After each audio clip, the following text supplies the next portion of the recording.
una comunidad, primero hay que ver qué es lo que queremos trabajar, en qué nivel. No es lo mismo trabajar en un barrio, comunidad muy local, ¿verdad?, que trabajar un conjunto de barrios, ¿verdad?, algo ya más amplio, un distrito completo, un cantón. Es diferente cada nivel, aunque comparten características y aspectos. Hay formas de trabajar, y esto es algo que viene desde todo el desarrollo ya técnico de trabajo social, comunitario, sociología, psicología, e inclusive yo creo que también desde la misma experiencia pastoral. Yo puedo llegar a una comunidad proponiendo algo, ¿verdad?, o puedo llegar, que la otra cosa, o sea, proponer algo implica es, yo voy ahí, irrumpo en la comunidad, intervengo en la comunidad y planteo una agenda que es mía. No necesariamente es la agenda de la comunidad, ni la necesidad de la comunidad, ni la articulación de la necesidad, sino que es mi agenda en la comunidad. ¿Me explico? ¿Sí? Hay otra lógica que es, más bien, cuando yo me acerco a la comunidad y empiezo a facilitar una construcción en ella, desde su necesidad, desde su realidad, desde sus recursos, y empiezo ahí a construir y articular. Son dos visiones muy diferentes.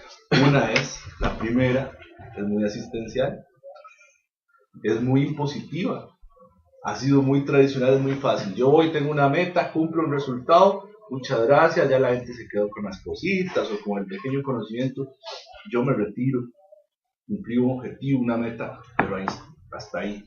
La otra no, la otra implica más construcción, promoción, conformar capacidades en las personas, en las mismas estructuras, en las mismas organizaciones, y que aunque yo me vaya, ya ahí queda la comunidad empoderada, capacitada, formada para poder seguir adelante en ese proceso. Entonces, teniendo en cuenta esos dos enfoques iniciales, uno el primero muy a la noción de proyecto, normalmente un proyecto, ahora cuando don Marco me hablaba del tema de valores y esto, se ve que ustedes han trabajado un planteamiento y se acercan con ese planteamiento a la comunidad. Entonces la comunidad tiene que ver si lo acoge o no. ¿Ya? Diferente es cuando yo construyo el planteamiento desde lo que la comunidad me indica o me trabaja. No sé si me voy a entender. Yo llego en cierto sentido con las manos vacías, pero con mucha fortaleza y mucha riqueza para construir con ellos. Y conforme con lo que ellos se plantea, ahí construyo. Tal vez ahí, para un poquito de tu información, creo que ¿en qué creemos? Creemos en lo segundo, de lo que tú acabas de decir. No creemos que es bueno trabajar ni por la comunidad ni para la comunidad. Creemos que el tema es trabajar con, y esa es la parte compleja, con la comunidad. Entonces, no entramos a hacer ningún planteamiento previo, sino simplemente hacer una mesa para descubrir cuál es su realidad, cuál es su sueño y cuáles son. En esa parte teórica estamos claros de 3 verbos o 3 palabras de nuestro trabajo. La primera es encarnar. O sea, nosotros no podemos desde el escritorio, desde lejos darnos cuenta. Tenemos que encarnar esa comunidad. Segundo, la palabra con. Y tercero, empoderar. Nuestro trabajo es empoderar a la comunidad, nada más. Perfecto. Entonces eso puede perdurar. Entonces, estamos bien. Estamos en esa línea. Ok. El tema es tener siempre eso en cuenta y eso en cuidado, ¿verdad? Para que no, porque la línea es muy delgada a veces, ¿verdad? Es muy delgada a veces. Y si yo a veces veo que el proceso de trabajo de la comunidad es muy lento, cuando me doy cuenta yo ya estoy haciendo otras cosas. Y ahí es donde hay que tener cierta paciencia y cierta pericia y cierto caminar para poder con ellos ir trabajando. Iniciaba diciendo que no es lo mismo trabajar en un barrio, en un conjunto de barrios, llámese una comunidad prioritaria, precaria, etcétera, un distrito, un cantón. Voy a empezar con la experiencia de las mesas de diálogo. Las mesas de diálogo se plantean principalmente para ámbitos distritales y cantonales, partiendo de un supuesto. Lo clarifico, partiendo de un supuesto, que es en cierto sentido el que ustedes también manejan. Existen actores sociales comunitarios que son activos en la comunidad, pero que están desarticulados. ¿Cierto? Y entonces, ¿qué es lo que se plantea? Se pone al servicio de esa comunidad la convocatoria, ¿verdad? Ese poder, hay que decirlo, ese poder de convocatoria, esa invitación que la iglesia puede hacer y que aún hoy día congrega, dada su credibilidad y su rol social. La gente tiene que ser muy celosa en este tipo de aspectos, porque lamentablemente hay mucha inmadurez en los niveles de participación comunal. Entonces, lo que huele a política, ¿verdad? Muchas veces lo que huele a religión, muchas veces lo que huele hasta fútbol, ¿verdad? Genera división, genera banderas. Entonces, ahí entra eso de, bueno, ¿quién convoca y cuáles son sus fines? Y no será un político que quiere más bien crecer, no será una perspectiva de alguno que está haciendo ahí un logro, o también algún interés particular, etc. El tema de la iglesia es que ella logra, en cierto sentido, una invitación muy neutra, principalmente en el ámbito político, ¿verdad? En el ámbito político y de la dinámica social, porque es un ámbito común compartido, ¿verdad? Y al igual que los procesos de ustedes, se buscan hacer de forma muy ecuménica, ¿verdad? Buscando que ahí estén también otras denominaciones, otras confesiones, etc. La iglesia misma se plantea mucho ese aspecto, no es la mesa de la parroquia, no es la mesa del sacerdote, no es la mesa de, etcétera, no. Es un espacio de diálogo en el cual la iglesia es una servidora y también es un miembro más. No lleva una batuta. Inicialmente apoya la facilitación y conforme ya los miembros están maduros en esa naturaleza del proceso a nivel de democracia, de buscar el bien común, de buscar un desarrollo planificado de las acciones, entonces ahí se conforma, se renueva, digamos así, la facilitación con el mismo seno de los participantes. Entonces, ¿cuáles son en muchos los elementos? Primero hay que tener una conciencia clara. ¿Sí? El pastor, los sacerdotes, tienen que tener una conciencia clara de qué es lo que van a hacer, de que van a hacer un servicio para el bien común y el desarrollo de la comunidad. Es precisamente ir hacia esa dimensión social de la evangelización. No necesariamente voy a tener una oportunidad de anuncio tan clara como la tengo en otras dimensiones, como en la cultural o otras, pero ahí voy a tener una mayor carga de testimonio y de transformación posiblemente, ¿verdad? Y en eso, teniendo claro eso, busco aliados en el sentido de líderes positivos que crean en esa idea conmigo, ¿verdad? Director de la escuela, miembros de la asociación de desarrollo, etc. Y empiezo a construir todo un mapeo de actores de la comunidad. ¿Sí? En este caso, como les digo, un distrito, un cantón, son niveles diferentes, pero comparten esas características. Yo mapeo los actores, los identifico y habiendo hecho una especie como de prediagnóstico de la comunidad, donde yo ya tengo una idea, una visión clara de la realidad, lanzo una convocatoria en donde precisamente en la primera sesión lo que hago es hacer un encuadre. ¿Qué quiere dar a entender? Bueno, esto es lo que les hemos dicho, un proceso democrático, participativo, que busca la construcción de un modelo de desarrollo local, en donde todos vamos a trabajar para el bien común, donde nuestros principios orientadores los vamos a construir, pero sugerimos que sean también los de doctrina social de iglesia, participación, solidaridad, bien común. etcétera, que al fin y al cabo son principios compartidos en ese sentido, y a partir de ahí se orienta el proceso de forma que los actores logren algo primero, y es constituir unidad, constituir grupo, ¿verdad? Constituir grupo, ellos mismos que se conozcan, que se acerquen, porque a veces pasa eso. Ya solo eso es un gran logro. Muchas veces, si yo no logro ese contacto humano, si yo no conozco a un Marco, yo no voy a confiar para trabajar con don Marco. Eso es necesario. Entonces, lo primero que tiene que ser es un espacio de encuentro interpersonal, sabiendo que ahí no solo están las personas, sino en ellas también representadas sus organizaciones y todo el potencial de recursos y de necesidades que ellas representan.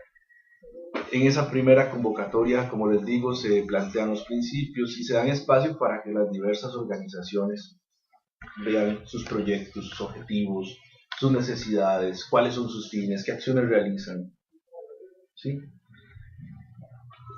Normalmente se hacen encuentros mensuales, pues también hay que reconocer eso, es decir, estamos tan cargados de espacios a veces poco efectivos que hay que ser muy consciente de eso. Entonces yo no puedo cargar a la gente con reuniones semanales ahí que los van a ahogar tras de que tienen ya una agenda complicada, ¿verdad? Y les pongo un montón de reuniones más, no, se me van desgastados en menos de 2 meses.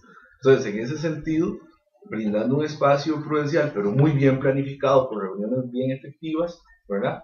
Ya en un segundo encuentro, ya habiéndonos conocido y habiendo visto esa acción que desarrollamos en la comunidad, se empieza a desarrollar un diagnóstico participativo, ¿verdad?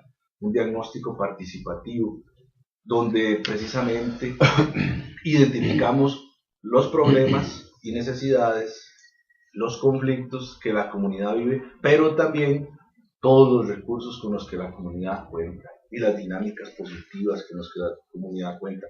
No nos quedamos solo en lo negativo, sino que vemos un diagnóstico globalizado, adecuado de todas las potencialidades y también de las limitaciones y necesidades que la comunidad tiene. Técnicas a montón, ¿verdad? Cartografía social, lluvias de ideas, árboles de problemas. Hay gran cantidad de técnicas, ¿verdad? A nivel de la sociología, trabajo social, psicosocial, etcétera, que se pueden implementar y para poder volver esos espacios más efectivos, participativos y que logren resultados claros en la construcción, que la gente diga, sí, ahí ese diagnóstico me representa lo que mi organización considera que ve. Y habiendo hecho ese diagnóstico, inclusive ya en otra sesión, uno puede poner a soñar a la gente ese futuro deseado, esa comunidad deseada, ese distrito, ese cantón deseado. Cierto sentido es cuál es el sueño de Dios para nosotros también. ¿Cómo le gustaría ver a Dios que viviéramos nosotros a unos 15 años? Entonces ya la gente me indica cuáles son esas principales prioridades, ¿verdad? ¿Qué trabajo, qué educación, qué ambiente, etcétera? Si queremos una comunidad con un ambiente sano, con protegiendo sus recursos, con ríos limpios, sin basura en las esquinas, si queremos una comunidad sin grupos de delincuencia organizada, o sea, en cierto sentido lo que viene es a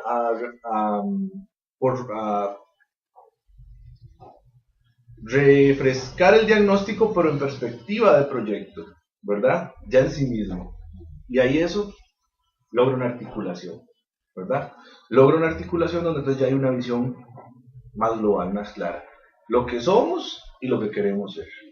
Y muy bien, teniendo en cuenta eso y habiendo el resultado, hay un montón de problemas, necesidades, conflictos. Bueno, compañeros, prioricemos. Compañeras, prioricemos.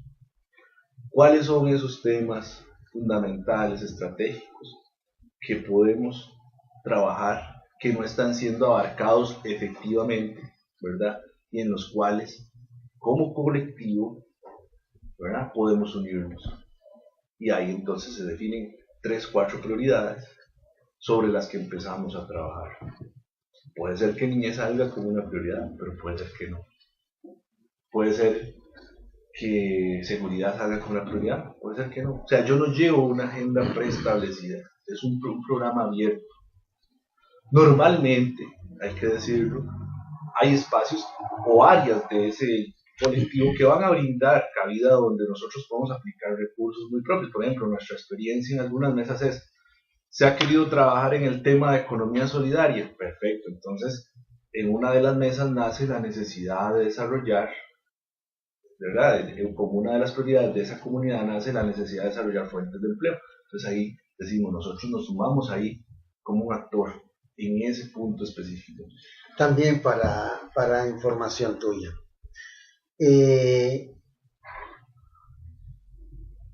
A través de la Universidad Católica tuvimos en lo que es el Distrito de los Cuadros, tuvimos la oportunidad de desarrollar un diagnóstico participativo, que ya se habían dado intentos muy interesantes en el 2008 y en el 2011 es que toma fuerza y nos encontramos semana a semana reunidos en un punto, en una iglesia, en este caso Trono de Dios, representantes del gobierno, en cuanto al MEP, al Ministerio de Salud, al IMAS, algunas organizaciones que colaboran en la comunidad y líderes comunitarios.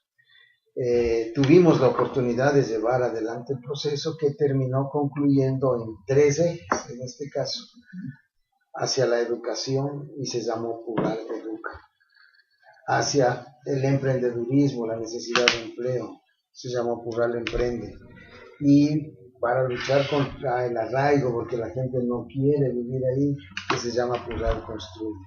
Entonces alrededor de eso se generó un plan operativo, incluso luego ya lo asumió Construyamos, hubo un concilio de iglesias que se ha unido, en teoría está caminando, pero tanto lo de allá como esta nueva iniciativa, yo creo que necesita de más inspiración y de acompañamiento también, porque en teoría dimos esos pasos. Entonces casi lo que has expuesto, gracias a Dios veo que si han habido muchas metodologías psicosociales, nosotros usamos una alemana, una metodología que yo recuerdo al psicólogo social que estuvo desarrollando con la comunidad, el nombre con el cual, la metodología que empleamos.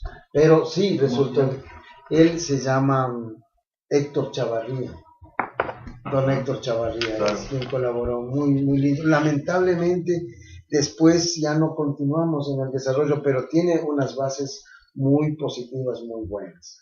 Digo esto para decir en toda esta parte, qué bueno, en lo que a Pugal se refiere, acá nos tocará entrar con algo parecido, donde ya serán otros actores, pero sí, efectivamente corroboramos 100% todo lo que tú estás comentándonos, Martín. Establecidas las prioridades, entonces uno desarrolla ese plan, precisamente, ojalá a largo plazo, y los planes operativos. Ahí se va, poco a poco, ¿verdad? Y la gente también, parece mentira, pero hasta empieza en sí mismo a aprender a planificar, a trabajar de forma ordenada, pues tampoco es algo que está dentro, lamentablemente. Y como ya lo hemos visto con todo el poco de cosas en el acontecer nacional, realizado dentro de nuestra cultura. El tipo no es planificador, el tipo es muy inmediatista, lamentablemente. Y eso es complicado, complica mucho la efectividad y las acciones a largo plazo.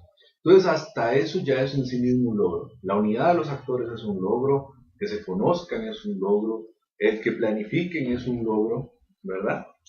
Y lógicamente, ahí empieza el tema del acompañamiento, del seguimiento del proceso, donde hay que estar siempre atento y adelante, buscando empoderar, generar una estructura de trabajo con ellos mismos, ¿verdad?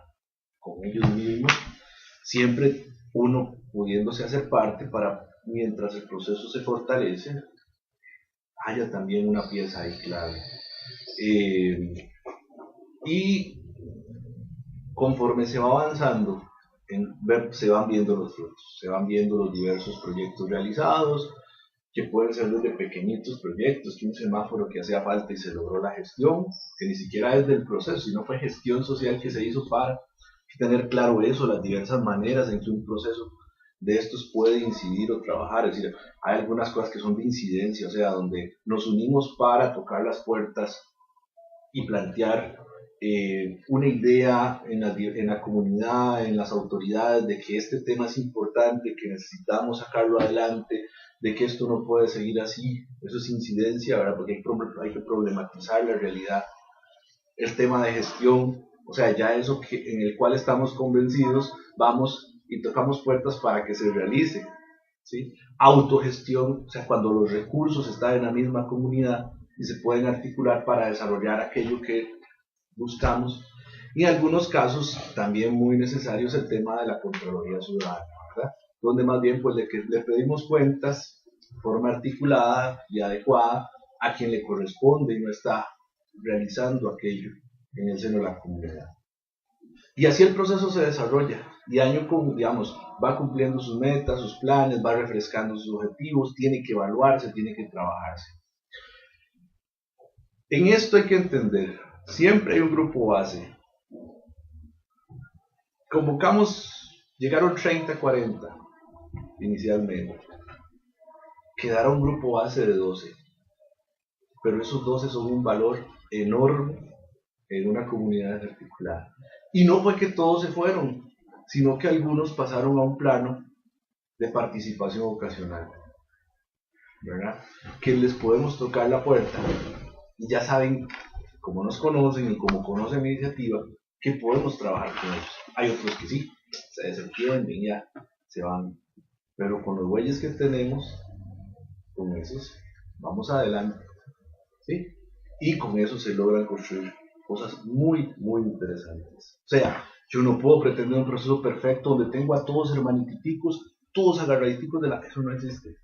En ninguna situación. O sea, siempre voy a tener personas comprometidas y siempre voy a tener gente que no, simple y sencillamente por diversas razones, desde personales a institucionales, van a desistir de los procesos y no por ello yo tengo que desmotivarme, más bien al contrario, tengo que seguir con constancia, en tanto haya un núcleo activo, ¿verdad?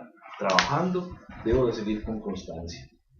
Y en tanto estemos bien orientados, planificando, trabajando, evaluando, siendo efectivos, veremos resultados. En esos espacios, me dirán ustedes dónde está también el elemento de evangelización y de mensaje evangélico, etcétera. Al plantear los diversos temas, ahí cabe esas reflexiones, esas construcciones, donde el evangelio también tiene, ¿verdad?, la palabra que decir en esa construcción, ¿sí?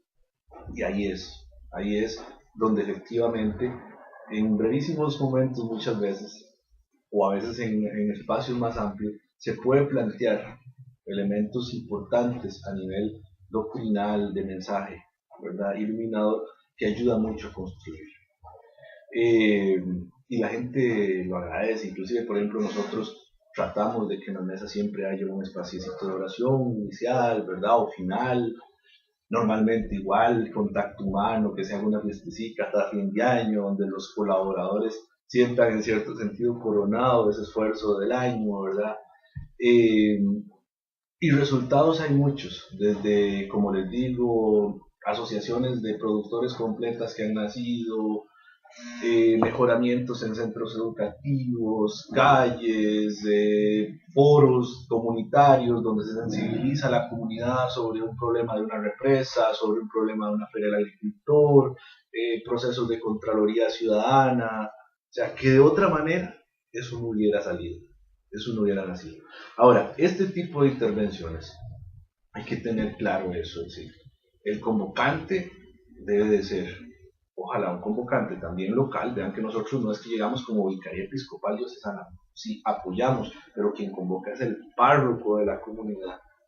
En el caso de ustedes, posiblemente un pastor que tenga credibilidad, sí, y que tenga buen ambiente social, va a lograr una convocatoria. De otra manera va a ser muy difícil, sí. En eso ustedes como fundación tienen que ver también su contraparte local ahí en la comunidad. En esos casos yo creo que la mayoría de los que tienen como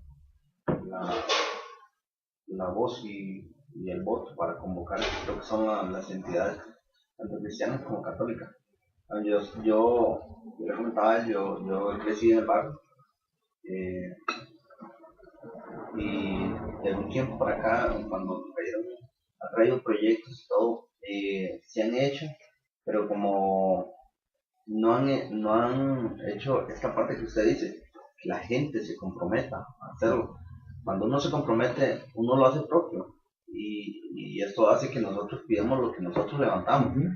Entonces por ahí yo voy entendiendo que la idea es que seamos nosotros, o sea, usted nos apoya, pero somos nosotros en realidad los que levantamos el cimiento, y es ahí donde uno se compromete, sí, claro. Y sí, yo he visto que tanto la iglesia cristiana como la iglesia católica tienen esa capacidad de convocatoria, sí, exactamente. Aparte, digamos, de los miembros que forman, digamos,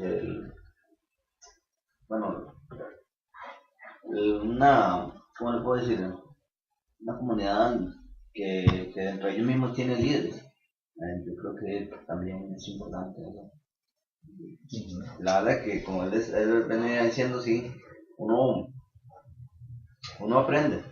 Creo que todos tenemos capacidad y diferencias, pero a veces tenemos que hacer eso a un lado y aprender uno del otro. Y eso que está diciendo es muy importante, porque nos hace nosotros sensibilizarnos y ya no velar por nosotros, sino por velar por la comunidad. Exacto. Sí, es eso, es decir, es que los mismos líderes empiezan a salir de sus instituciones, en el sentido de que hay una visión gavetera que no solo está en las iglesias, ¿verdad? Lamentablemente hasta las iglesias a veces trabajan muy gavetero, o sea, aquí está, en nuestro caso, ¿verdad? La iglesia católica, está lo litúrgico, aquí está lo social, aquí está lo profético, no sé, las derivaciones que ustedes manejan, pero a veces gavetas, a veces, y así pasan las instituciones, no, yo solo veo el tema de salud, ¿verdad? Y salud es esto, como si salud no fuera una construcción, ¿verdad?, colectiva, multitemática, y que se empieza desde el hogar hasta la comunidad global, etc. Entonces, eso implica también un cambio de mentalidad en los actores. Ahí nosotros estamos trabajando un poquito en esa lógica, en brindar algunos conceptos fundamentales en torno a la noción de desarrollo local, en torno a el tema, por ejemplo, de ejes transversales que tocan sostenibilidad, equidad de género, el tema de derechos humanos, ¿verdad? Que son hoy día aspectos importantísimos para procesos mejor logrados, porque también a veces pasa eso, ¿verdad? Que podemos desarrollar la comunidad, pero al desarrollar la comunidad nos volamos todos los recursos naturales inadecuadamente, ¿verdad? Y eso pasa. Entonces, ¿cómo lograr procesos que sean también integrales, desde una visión integral del ser humano y de la comunidad, y igual desde el ámbito de la espiritualidad, de la fe, etc. Entonces, como les digo, no es sencillo, requiere de constancia, requiere de acompañamiento. Algunos elementos formales son importantísimos, tienen que haber agenditas, tienen que haber seguimiento, anotaciones y seguimiento de acuerdos, comisiones de trabajo, un lugar adecuado para reunirnos y darle aspecto. A veces no le prestamos atención a esos aspectos y son básicos, ¿verdad? Porque si nadie toma una agenda, un acta, todo se queda en el olvido. Pero luego la próxima vez hablar de lo mismo y la siguiente a lo mismo, o a escuchar a uno que es el que siempre agarra el churuco, como decimos a los ticos, ¿verdad?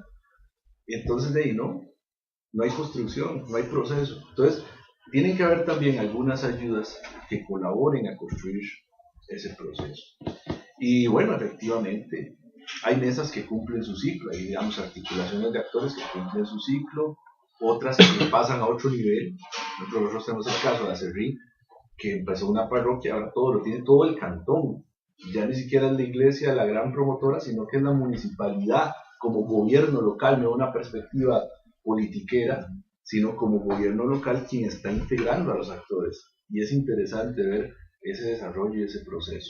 Ya cuando las mesas se vuelven todavía espacios de participación y acción más directos, donde llega el alcalde y independientemente de la gente que está ahí, son miembros líderes de las comunidades y dicen, ¿qué pasó con el proyectito aquel del puente? Estamos esperando los materiales. Entonces ya el alcalde llama a su asesor, mira cómo va alto tal cosa, ok, perfecto, en tal día esperen el camión porque llegan los materiales, ya ustedes tienen la articulación de trabajadores para que, sí, perfecto, o sea, se vuelven también mecanismos de efectividad, pero eso implica, de nuevo, madurez, proceso, capacitación de los integrantes, modelo de desarrollo, saber hacia dónde vamos, todo eso es básico en esto, ¿verdad? Y hay que, en cierto sentido, darle tiempo a que el proceso madure y darle ese debido seguimiento para que pueda ir adelante. Como una primera perspectiva.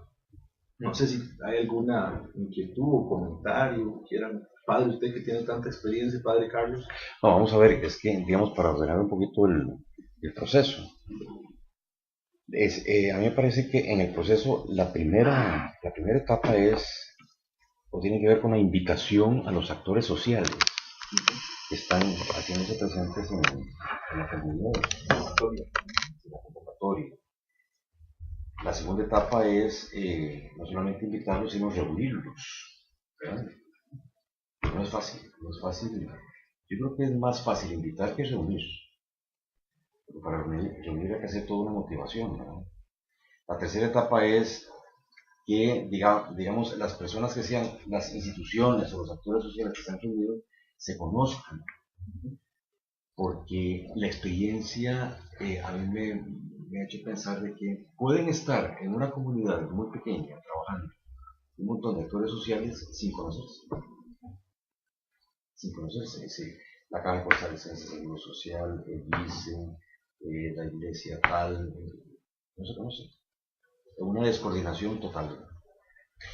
La cuarta etapa sería, que es pienso yo que la más difícil, es el desatar entre las personas que sean, entre los actores sociales que se han reunido, desatar un proceso democrático, ¿verdad?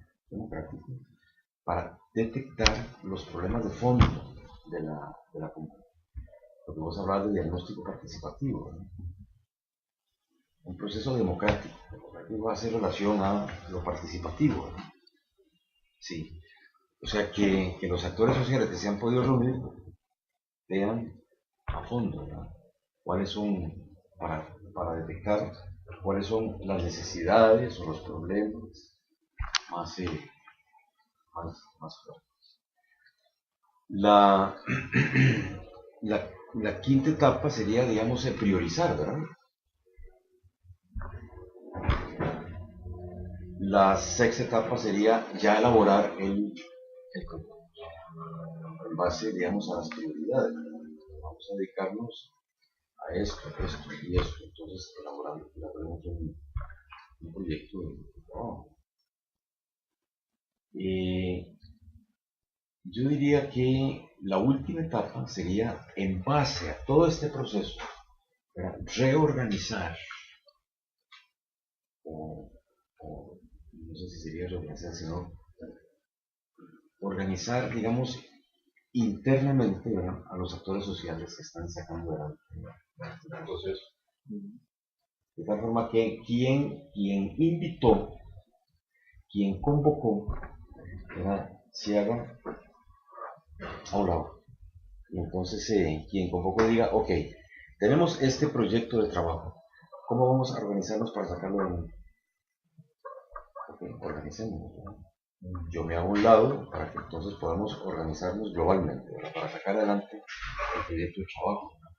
Hacer un lado no implica, eso sí, separarse del proceso, ¿verdad? Sí. Porque eso es un peligro, ¿no? Sí. Si yo motivé, yo convoqué, debo de asumir también una participación, pero como lo hemos hablado desde el inicio, como uno más, ¿verdad? Como uno más. ¿No?